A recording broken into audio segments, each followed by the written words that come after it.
Okay,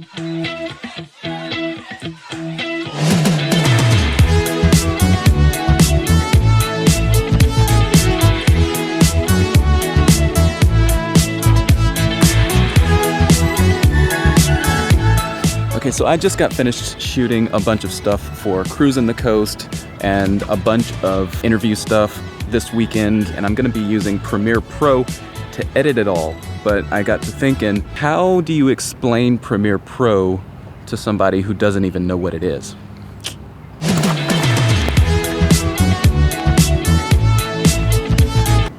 So I think the short answer that we're looking for is that Premiere Pro is essentially a video editing software. And there's a little bit more to it than that, but let's go upstairs.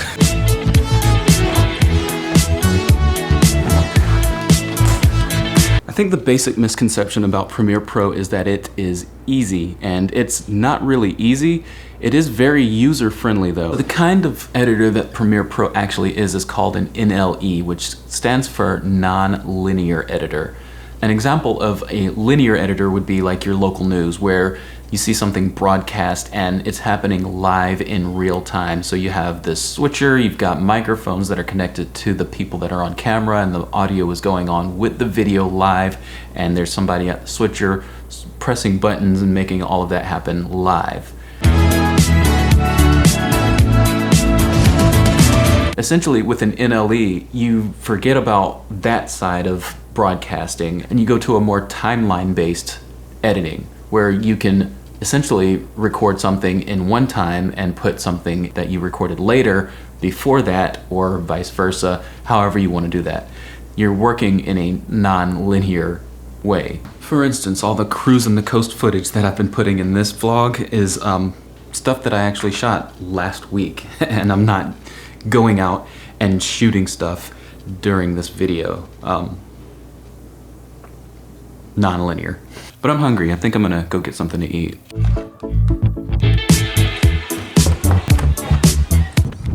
I love this cooler weather that's happening right now. It's not super cool. It's always pretty warm here in South Mississippi, but the weather right now is actually pretty nice. I think it has a lot to do with the overcast day that it is. Premiere Pro is not the only NLE out there, but it is one of the more popular ones, and I like it a lot. I actually got started using Final Cut way back in the day, before Final Cut X, before any of that.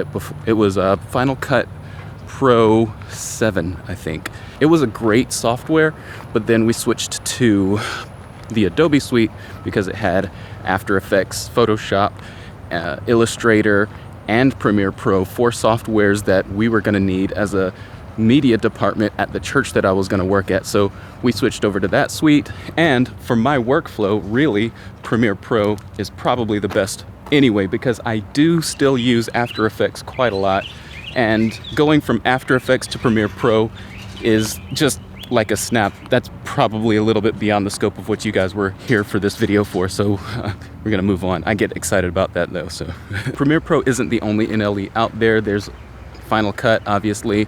There is Sony Vegas, there's iMovie. All these different video editing softwares are officially called NLEs, and they all do basically the same thing. They all edit video in a similar manner. Some of them are a little bit more user-friendly than others.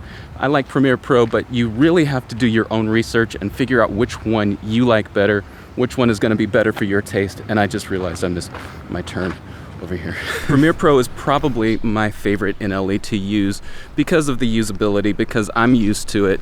And if you want to learn all about how to set up Premiere Pro for your usability, I made a video about how to make your first project, and I'll link to that right over here. If you want to try it for free for 7 days, you can click the link in my description and try it there for free for 7 days. Also, if you're a student, you've got a deep discount that you can just use all the time for the Adobe suite, the entire Adobe suite.